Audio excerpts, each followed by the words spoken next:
I'm Mason, and this is Cara, and we're the hosts of Expert Secrets Revealed, Conversations in Health and Fitness, also known as the ESR Show, sponsored by Syntrax Nutrition. It's a show built around exceptional people and ideas that are designed to educate, entertain, and inspire. Today's guests, I'm super happy to have on. I am too. It's Matt Bates and Stephanie Schultz, who are fitness technology experts with Garmin, which is, for those of you who don't know, is a worldwide global company that produces outstanding fitness technology. It's awesome. And they're here today to talk to us about some of the new things that are coming out and why we should be excited about it and how it can be useful. So thank you for joining us and welcome. Yes, thank you so much for having us. We really appreciate it.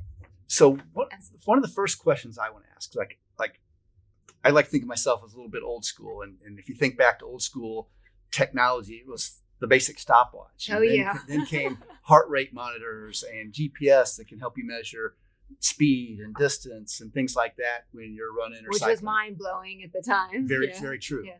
But now it's really emerged to there's not just more things that you can measure, but more things you can do with the data. And I think it's fascinating. And like I was telling Cara offline, there was a time that I was out running and it was probably 15 to 20 degrees outside. And fortunately for me, I ended up straining a calf muscle and I started limping. And I was soaking wet with sweat in 15, 20 degree weather, windy. Fortunately for me, I was half a mile from home and it was not that long of a limp, but I was freezing and not very uncomfortable. It could have been a catastrophe had I been out somewhere far. I've been on my bike and gone out for long rides and found myself 25, 30 miles from home. Got attacked by a dog once, and safety wise, I was in the middle of nowhere by myself. Yeah.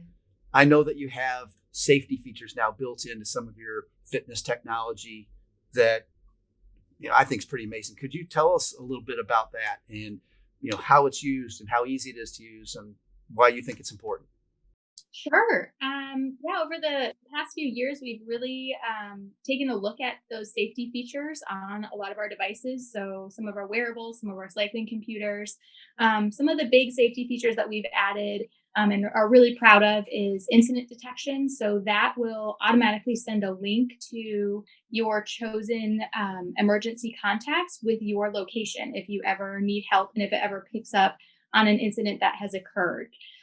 Assistance is another feature, and that allows you to manually trigger a note to your emergency contacts with your location. So if you're ever feeling unsafe or you fall, for example, that will also send your location to your emergency contacts. And you do have a little bit of time to cancel either an incident detection message or an assistance message.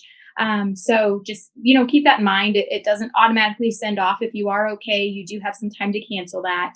Another great feature we have is live track, and that is something that when you are out for a run or a bike ride, it will send a map of where you've run to your pre-selected contacts so they can follow along on your run or your bike ride. And if you're running with a course on our devices, they can also see how much of the course you have left to finish. So some really cool safety and tracking features. You do have to be connected to your phone and to our Garmin Connect app for these safety and tracking features to work, unless you have our new Forerunner 945 LTE, which, of course, as the name suggests, uses LTE to then pick up on those safety and tracking features without a phone. Very cool. Very cool. I'm sure you probably get testimonial letters and stuff from people that's probably literally saved people's lives.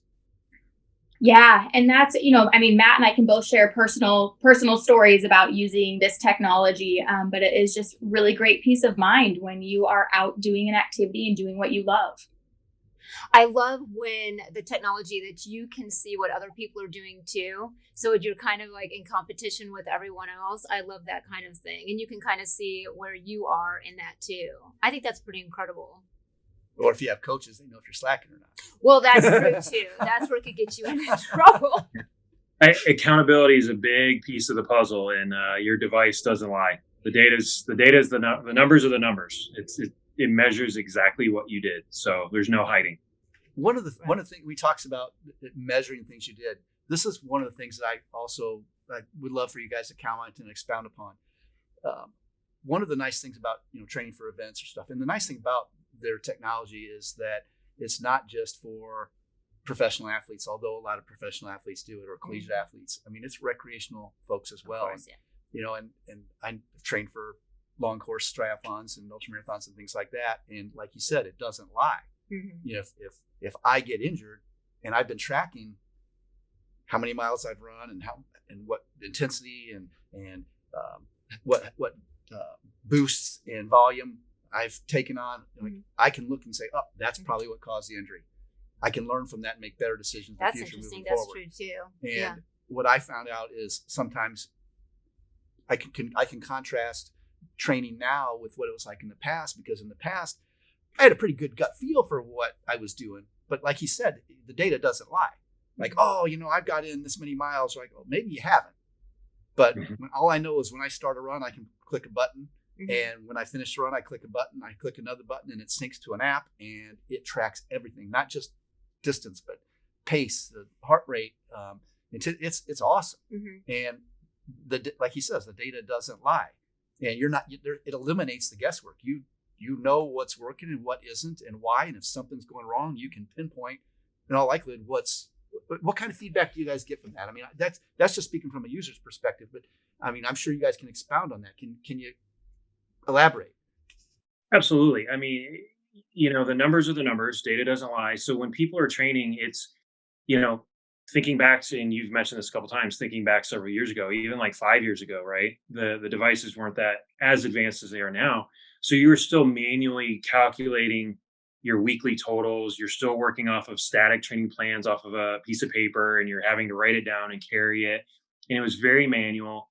And unless you were in that segment, let's just say running for several years, you wouldn't know how to research that kind of information. You wouldn't know where to go to get training plans, how to calculate pace, how to do this, that, or the other. So you were relying on word of mouth to get all of that training information to help you build your running base, or help you to build your fitness base.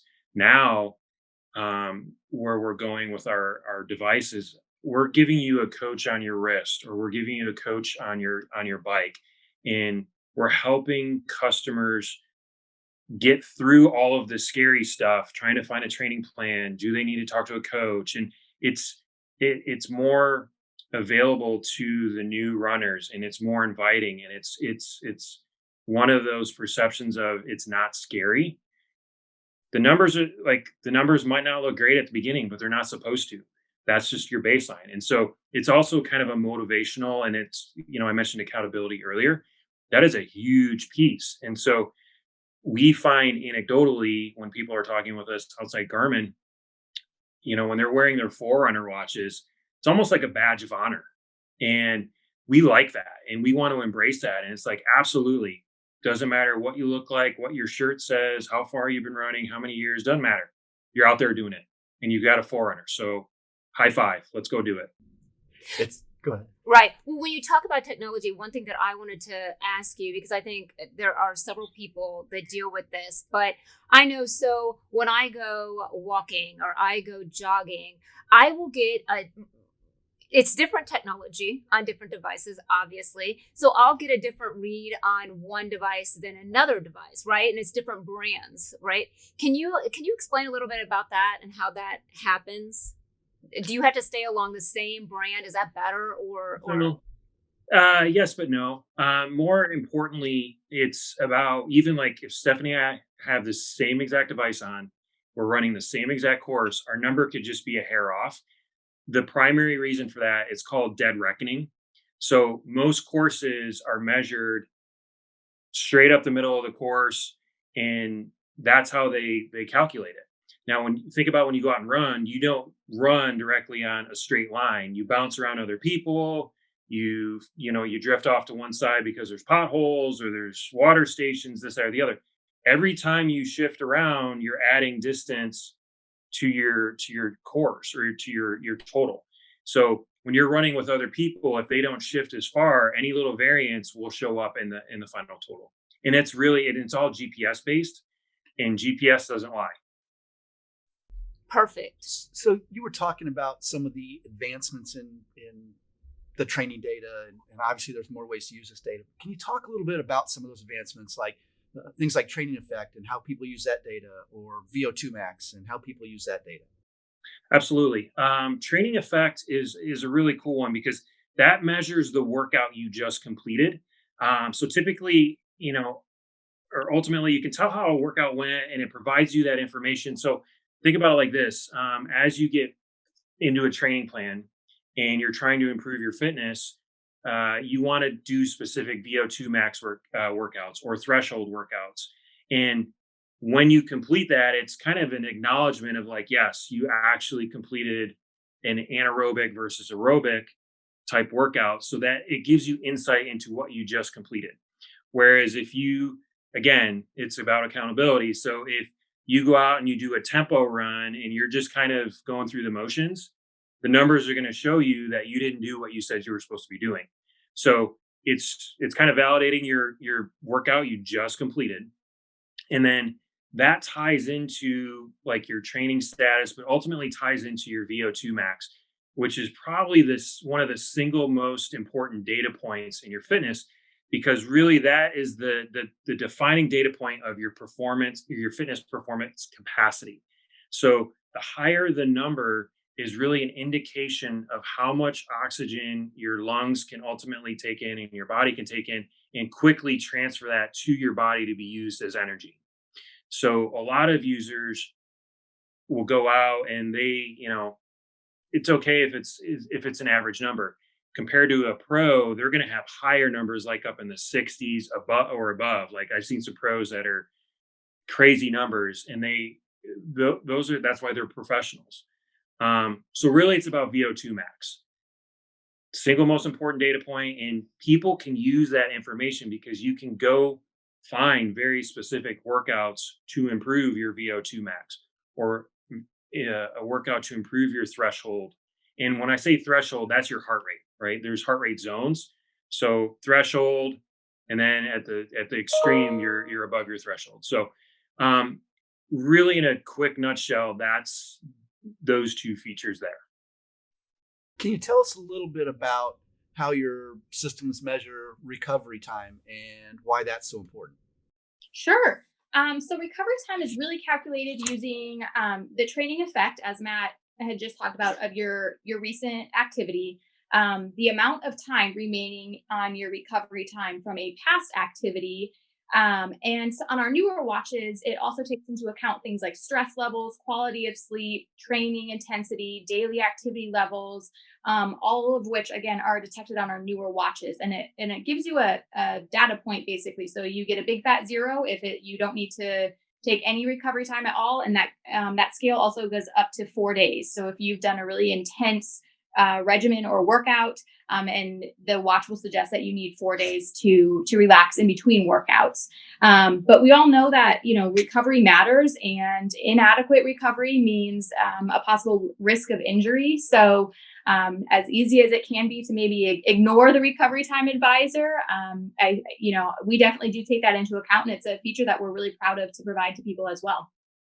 Now, the heart rate data versus your watch, or your watch compared to the chest piece, how accurate is that, or how different is that? Yeah, so our wrist-based heart rate technology is state of the art, and over the years it has gotten a lot better. So when your watches give you a heart rate number or a zone that you're in, that's typically pretty spot on. We do recommend that people that want to take training to another level or really want to focus on their heart rate, we do recommend that they use a chest strap to monitor their heart rate. But there's a few tips that we like to share with people to ensure that your heart rate data is being collected accurately. And that's just to make sure that you're wearing the watch snug. It's not too tight, it's not too loose, and it's wiggling all over your arm. And then wear the watch with the sensor on the outside of your wrist instead of on the inside of your wrist. It's just going to collect data a little bit better that way as well. That's why my data does not work quite well, because mine I always wear loose, and I always, I wear it upside down, but I always wear it loose too. So fashion versus fitness, I guess sometimes. It's It functions. what is energy monitoring and sleep monitoring, and how do people use that data? Those are probably two of the most important metrics or data points that we offer. In addition to the other things. So energy monitoring, you're talking about our body battery feature. And body battery, this is one that I have just it amazes me the number of people that have just really gravitated toward this feature. So what it is it is in a nutshell, it's truly measuring how much gas you have in your tank. And it's that number, you'll see it in the morning when you wake up, and it's on a scale of 5 to 100. When you get out of bed in the morning, the goal is to have 100. That means you are topped off. Anywhere below that, that's just helping you balance your expectations for the day. So, for example, if you get up and you have a run right away, but you got a poor night of sleep and your body battery is telling you you're at like a 45, you need to manage your expectations a little bit. You're probably not going to get the desired results you want out of your workout. You can still do it, just manage your expectations. Now, a part of that is the second part of that question is our sleep tracking. So, and this is again, users have to wear the watch all night long. Just put it on, go to bed. Our sleep monitoring measures all night long your REM, deep sleep, light sleep. If you got out of bed, toss and turn, this, that, or the other, and you'll receive feedback in the morning, and you actually get a sleep score, very similar to body battery. But your sleep score is really feeds into body battery. Like if you had a poor night of sleep, and your device will tell you. So for example, like last night, I woke up or not last night, this morning when I woke up, I had a light sleep night, not very good, very small amount of deep sleep. Looked at my body battery, it was only at a 67. I'm like, okay, this is how today's going to go. So, need an extra cup of coffee to kind of get you through the day. And it just helps manage. But how people are that's how you can use it on a day-to-day basis. When you're really working towards an end goal, like a race, and you're in the middle of a training block, the trick is to figure out, we were talking about this the other day, the trick is to figure out, like, when you wake up and you topped off and you're at 100%, or you're at 100 points, like, what did I do the night before? Because I want to replicate that more and more, just because it's so healthy for your body. But particularly when you're leading into those big, heavy weekends of training, especially when you're leading into race weekend, like, whatever you need to do, shut the television off at like 7 o'clock and stop drinking, fluids at like 6, or whatever the case may be. Like, it's kind of a bit of a game, and you gotta, balance life and work and all that kind of stuff. But we find that more and more athletes are using that, because it ties back into what Stephanie was saying about recovery time. Is if you get a really good night of sleep, it'll show you on your device, but then also you'll get a prompt on your device later in the day from recovery time saying, great job on a good night of sleep. Instead of recovery time being 24 hours, due to a good night of sleep, it's now 12. So you can actually improve based on your sleep. So one thing ties into like 4 or 5 other things, and it's just part of your body's ecosystem. And again, it's just showing you what you think and it's confirming, like, yes or no. Here's how today's going to go. Absolutely, because the REM sleep that you get versus you don't know. I know when I've looked at my watch, and then it shows that basically I was somewhat awake. It wasn't like a deep sleep. We don't really know that. And then we know that day is not so good for us. We've had a few cups of coffee and we're going, why are we dragging? And that's really interesting that shows you that. Exactly. Like, just, if it's like 60 or below, it's like, okay, you're dragging a little bit today. Yeah, exactly. Now, I'm just curious, have you guys ever come up with something, you come into work and you're just like, oh, I have this idea for something brand new, because of, I know you have a test market out there and everything, but have you ever, thought about the latest and greatest thing, maybe yourself, that you would incorporate with Garmin? Stephanie and I, we know the engineers really well. And whenever we think of things, whiteboard ideas, we definitely talk to our counterparts. And the great thing about Garmin is the people that are developing the products, they are engineers, but they are authentic runners. So, for example, our product manager has run the Boston Marathon many times, um, and that's from the top down, whether they're mechanical engineers or this or the other. So, point being is they have a shared interest in what we're just talking about. It's kind of like water cooler conversation. Like, hey, did you think about doing X? And Garmin's an innovative company. So whenever those ideas are talked about, somebody's listening and kind of jotting down ideas of like, hey, we should follow up on this. Or they're like, oh yeah, we've already done that. That's like coming down the Yeah. road or something like that. Yeah, absolutely. So in that same spirit, can you tell me a little bit about intensity minutes? Yes, intensity minutes. They are so the American Heart Association has been recommending a certain amount of moderate activity per week, and that's 150 minutes. So moderate activity for just regular people that are listening is going for like a walk, for instance, carrying on a conversation, but not really being able to sing a song because you're just you gotta work a little harder. So your heart's working. And that the health benefits from that are from the top down. You get your circulation going, blood's pumping, more oxygen, all of those things we talked about. It's impacting your VO2 max, your mental wellness, so on and so forth. So intensity minutes on the device measures that very thing. So when you're out walking, you don't even really need to start an activity. It's better if you do, because then you're telling the device, hey, pay attention, measure my intensity minutes. So you get a number at the end of your activity, and it tells you exactly what it is. And for a lot of people, they're using that to ensure they're just that's their baseline. They're staying healthy. Now, we also measure intensity minutes. We give people credit. For example, if they go out for a run, after that 10-minute threshold, it's not a 1-for-1, like 1 minute equals 1 minute of intensity. It's you get double the points. So if you go for a 30-minute run, you're getting 20 minutes of double credit. So you're essentially cutting the time in half to get to 150. Does that make sense? Yes. So I know we could do a whole segment on this, and sometime course. we might, but I know that it's not just about what your tools measure, but it's about what you can do with the data.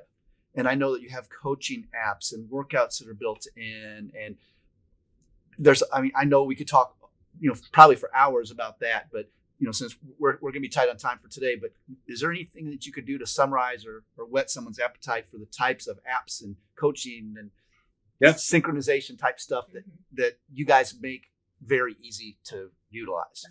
Absolutely. Happy to do that. So in a nutshell, when people are making a decision about purchasing a device, the thing I consider one of the most important things is look at the entire ecosystem, right? You're not just buying a watch or a cycling computer or whatever the case may be, but with your watch, you're getting Garmin Connect, or Garmin Connect app. That's free. That comes with the device, no subscription, and all of your data feeds into that, and it just syncs after an activity through Wi-Fi or BLE or whatever the case may be. And you can go in there, you can look at all of your activity posts, the next day. You can download courses. You can look at, you were talking about free training plans. We have adaptive coach. It's called Garmin Coach Adaptive Training Plans. And we have 3 really recognizable running coaches that have set up training plans for you, 5K, 10K, half marathon. And it's really innovative because they're adaptive in the app. And throughout the evening or overnight while you're sleeping, tomorrow's workout will appear on your device. You don't have to do anything. All you have to do is navigate to it, follow the workout. You're good to go. Free. And then on top of that, we have, think about like all of the running coaches out there at the collegiate, high school, those folks that have big teams. We have Garmin Clipboard, which is also a free coaching app. So if I'm the coach and I have my team of cross-country runners, the ones that are wearing Garmin devices, I can create a team within this Garmin Clipboard app. And essentially what it does is it syncs all of their activities after a workout, and it allows me to look at their split times, their heart rate data, their pace, and it allows me to more effectively coach them.